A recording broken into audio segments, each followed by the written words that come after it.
नमस्कार, सुस्वागतम, वेलकम, अभिनंदन। मैं हूं आपके साथ आपकी अपनी हुसैन दोस्त डॉक्टर वायरा। देखिए, आज हम बात करेंगे अपने इस कार्यक्रम में हरियाली अमावस्या की। 24 जुलाई गुरुवार के दिन अमावस्या पड़ने जा रही है। वैसे तो अमावस्या कभी भी पड़े, अमावस्या की तिथि हम पितरों को समर्पित करते हैं, लेकिन 24 जुलाई को न केवल अमावस्या है, 24 जुलाई की अमावस्या है और इस दिन गुरुवार भी है। तो हम केले के भी पेड़ की पूजा करेंगे और पितरों को भी मनाएंगे। और सावन का पावन महीना चल रहा है तो महादेव की भी पूजा करेंगे। रूठे हुए पितरों को मनाने का दिन हरियाली अमावस्या। सनातन धर्म में हरियाली अमावस्या का खास महत्व है। मतलब जब अमावस्या तो हर महीने आती है ना, लेकिन जब ये सावन में होती है तो इसे हरियाली अमावस्या कहते हैं, क्योंकि चारों तरफ हरियाली ही हरियाली होती है।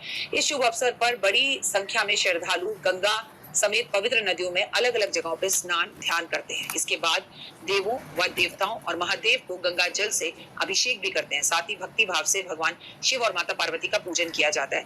हरियाली अमावस्या के दिन पितरों का तर्पण पिंडदान किया जाता है। गरुड़ पुराण में वर्णित है कि अमावस की तिथि पर पितरों का तर्पण करने से पूर्वजों को मोक्ष की प्राप्ति होती है। वही व्यक्ति को पितरों का आशीर्वाद भी प्राप्त होता है। उनकी कृपा सदैव साधकों और पे बनी रहती है। सुख समृद्धि और सौभाग्य की अपार वृद्धि होती है। हरियाली अमावस्या का शुभ मुहूर्त।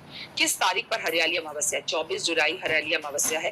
देर रात 2:28 पर हरियाली अमावस्या की तिथि शुरू हो रही है। इसका मतलब जब आप सोकर उठेंगे तो आपको हरियाली अमावस्या जो है सुबह सुबह उदय तिथि से मिलेगी। कब तक हरियाली अमावस्या रहेगी? 25 जुलाई देर रात 12:40 तक अमावस्या की तिथि समाप्त होगी। इसके बाद शुक्ल पक्ष आरंभ होगा।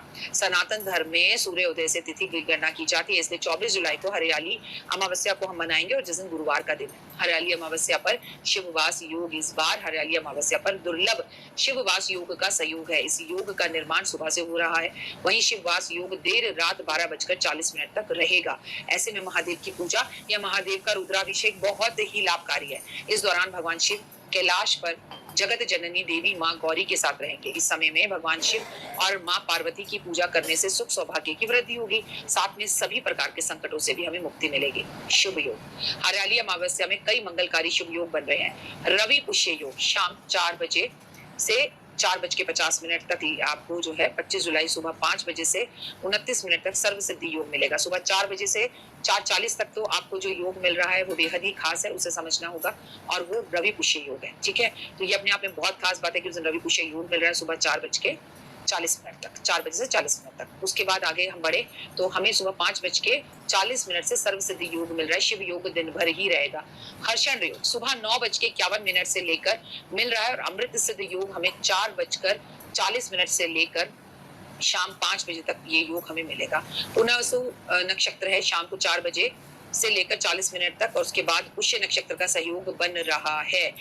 कहते हैं देवाधिदेव महादेव की पूजा साधना करने से आपको सभी सुखों की प्राप्ति होगी। और ऐसा भी कहा जाता है कि इस दिन भगवान की पूजा आराधना करने के साथ साथ बेहद ज्यादा जरूरी है कि इस दिन हम महादेव की पूजा भी करें, क्योंकि सावन का पावन महीना चल रहा है। उस टाइम पे भगवान की पूजा जरूर करें। हरियाली अमावस्या पर कैसे करें पूजा? हरियाली अमावस्या के दिन आपको नदी में स्नान करने का महत्व बहुत अधिक होता है। आप अपने घर में पानी में गंगा जल मिलाकर स्नान जरूर करें। सुबह सवेरे जल्दी उठें, सूरज को जल जरूर दें। स्नान आदि करने के बाद घर में दीप जलाएं, सूर्य को अर्घ दें, ऐसा माना जाता है। हरी चूड़ियां, सिंदूर, बिंदी और बांटने से जीवन साथी की उम्र लंबी होती है और घर में खुशियां आती है। इस दिन आप ये सारा सामान पीपल के पेड़ पर भी अर्पण जरूर करें। हरियाली अमावस्या के दिन आपको भक्त को पीपल पर तुलसी के पेड़ की पूजा जरूर करनी चाहिए और उसकी परिक्रमा भी करना चाहिए। इस दिन मालपुए का प्रसाद गणपति को अर्पण कर उसे जरूरतमंद लोगों में बांटना चाहिए। हरियाली अमावस्या वाले दिन स्वास्थ्य समस्या अगर कोई भी हो रही है तो खीर बनाकर शिव जी को अर्पित करें और कुछ अंश पितरों के नाम से निकाल दें। शिव जी को अर्पित करते हुए खीर निर्धनों में बांट दें। ऐसा करने से आपके जीवन में बहुत खुशहाली आएगी। सफेद चंदन की लकड़ी नीले धागे में बांधकर इस दिन आपको महादेव के मंदिर में छोड़ कर आना चाहिए। पारिवारिक समस्याओं को अगर आप गुजर रहे हैं, बहुत लड़ाई झगड़े घर में हो रहे हैं, तो आपको नारंगी रंग का वस्त्र धारण करना चाहिए और भगवान शिव और माता पार्वती की एक साथ पूजा करनी चाहिए और ओम गौरी शंकराय नमः का जाप एक माला जरूर करना चाहिए। हरियाली अमावस्या पर आपको अपनी गलतियों को, जो आपकी गलतियां हो चुकी हैं, उसके लिए अपने पितरों से क्षमा मांगनी चाहिए। अमावस पर आपको पितरों का अगर आशीर्वाद चाहिए तो घर में गृह कलेश बिल्कुल नहीं होना चाहिए। माहौल को बहुत अच्छा रखना चाहिए।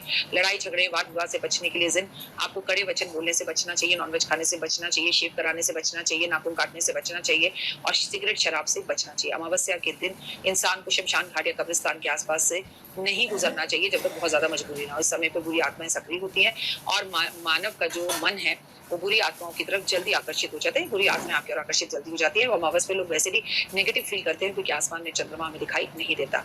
और आपको अपने मन को सही करने के लिए इस दिन कोशिश करनी चाहिए कि काले नीले रंग के कपड़े आप ना पहने और इस दिन आप केले के पेड़ की पूजा जरूर करें। इस दिन अगर संभव हो सके तो पीपल का एक पेड़ भी जरूर लगाएं। हरियाली अमावस्या वाले दिन पितरों को प्रसन्न करने के लिए एक तांबे के लोटे में जल भरकर उसमें गंगा जल, कच्चा दूध, तिल, जौ, दूध, शहद, फूल डालकर इस दिन आपको पितरों को तर्पण देना चाहिए। पीपल के पेड़ पर अर्पण करना चाहिए। तर्पण करते समय आपका मुख दक्षिण दिशा की तरफ होना चाहिए और ऐसा करने से आपके पितरों का आशीर्वाद आपको मिलता है। अमावस वाले दिन आपको तिल का दान जरूर करना चाहिए, सरसों के तेल का दान करना चाहिए, छाया पात्र का दान करना चाहिए। इसके अलावा अमावस वाले दिन दान पुण्य करने के साथ साथ पितरों का पिंड दान तर्पण जब आप करते हैं तो उनकी मनपसंद खाने की चीजों का भंडारा या लोगों के बीच में उसका वितरण करना चाहिए। आज कम से कम जिनका विवाह नहीं हो रहा वो एक केला और केली का पेड़ मंदिर में आज दान जरूर करें, इससे बहुत फायदा होगा। और 24 जुलाई बेहद खास दिन है, तो इस दिन आपको करना क्या है, बहुत ज्यादा जरूरी है कि आप इस दिन जो है अपने पितरों का आशीर्वाद प्राप्त करने के लिए उनकी जो घर में तस्वीरें हैं उस पर सफेद पुष्प अर्पण जरूर करें। किसी ब्राह्मण और ब्राह्मणी को घर बुलाकर भोजन करा सकते हैं तो जरूर करें। चैनल को लाइक, सब्सक्राइब, शेयर जरूर करें। अपना प्यार सदैव बनाए रखें। जय माता।